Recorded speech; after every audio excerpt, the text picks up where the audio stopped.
Je m'appelle Marie-Josée Gagné, j'ai une maîtrise en communication de l'UQAM et mon entreprise s'appelle La Canopy. Pour moi, être entrepreneuse, c'est offrir des solutions créatives pour améliorer le monde jour après jour. C'est un mélange entre l'art et la recherche.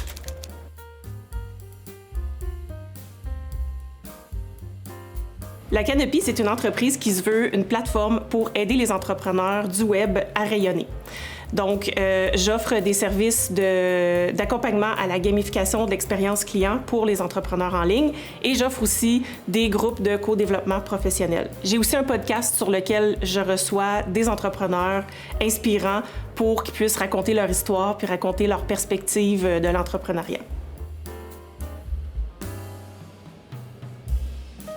Plusieurs expériences différentes. Donc, déjà, dès que j'étais petite, je voulais déjà devenir entrepreneuse.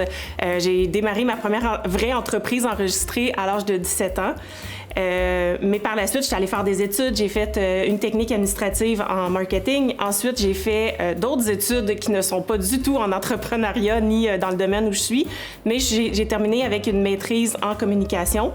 Et ce qui m'a permis d'apprendre à accompagner les humains, d'accompagner le développement professionnel. Donc, c'est pour ça que je me suis dirigée un peu vers ce domaine-là.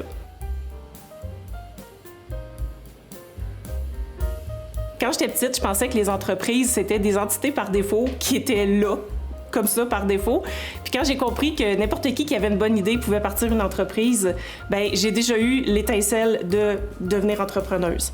Puis ensuite, bien, en ayant différentes expériences de travail, j'avais le goût d'un peu plus de liberté et de créativité. En fait, j'avais le goût d'avoir la liberté de mettre en place les projets que je voulais. Donc, c'est comme ça que j'ai décidé de devenir entrepreneuse.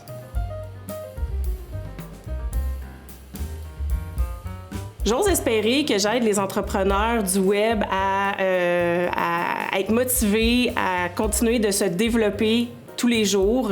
J'espère pouvoir aussi faire en sorte que leur entreprise devienne meilleure grâce à une meilleure expérience client. Puis j'espère insuffler du fun dans l'entreprise. La plus grande qualité, c'est la créativité. Bien sûr, il y en a d'autres, mais pour moi, c'est la créativité parce que la créativité, ça permet de surmonter n'importe quel obstacle, n'importe quel problème du quotidien de l'entrepreneur. Je considère pas qu'il y a des erreurs en entrepreneuriat. En fait, comme c'est un parcours d'essai-erreur, on dit essai-erreur, mais en fait, c'est plus d'essai, itération où je vais apprendre de ces erreurs-là et je vais pouvoir avancer un peu plus loin. En fait, je ne sais pas ce que j'aurais fait, mais je sais ce que j'aurais été. J'aurais été assez malheureuse, je pense.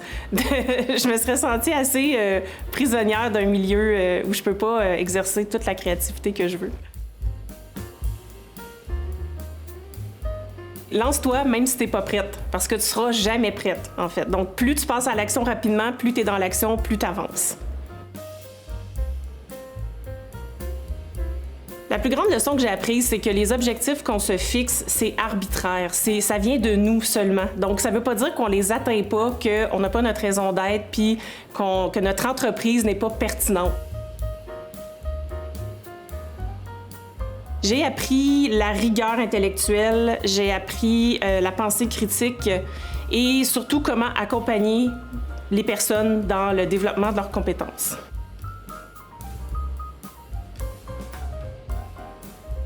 Les capacités que j'ai pas apprises à l'université, c'est la tolérance à l'incertitude, puis l'état d'esprit de l'essai-erreur. Donc, de faire des erreurs, de faire par exprès pour essayer puis se planter pour mieux se relever puis apprendre de ça. J'aurais aimé savoir que bien souvent, c'est pas le résultat qui compte le plus, mais le processus pour se rendre au résultat.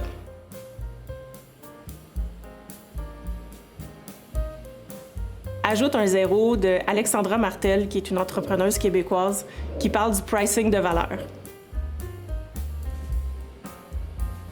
J'aimerais être capable de me téléporter facilement pour aller voir mes clients en Europe plus souvent puis plus rapidement.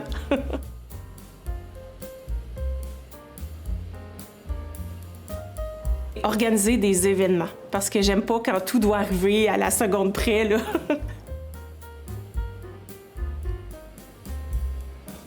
C'est plus des podcasts de chevet que j'ai en ce moment parce que j'ai plus le temps d'écouter des podcasts que de lire des livres. Mais mon plaisir coupable, c'est les podcasts de true crime, sinon sur l'entrepreneuriat.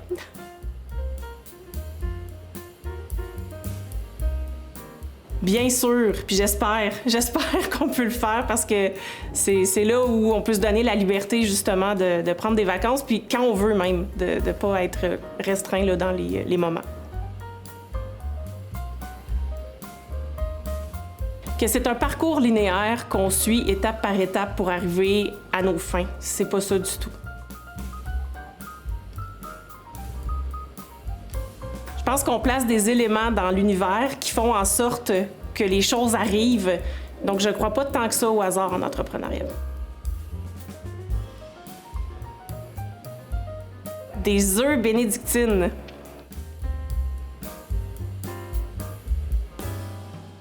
Je m'en vais coworker avec une collègue entrepreneuse. On va aller échanger sur nos parcours respectifs, puis on va aller brainstormer sur nos entreprises.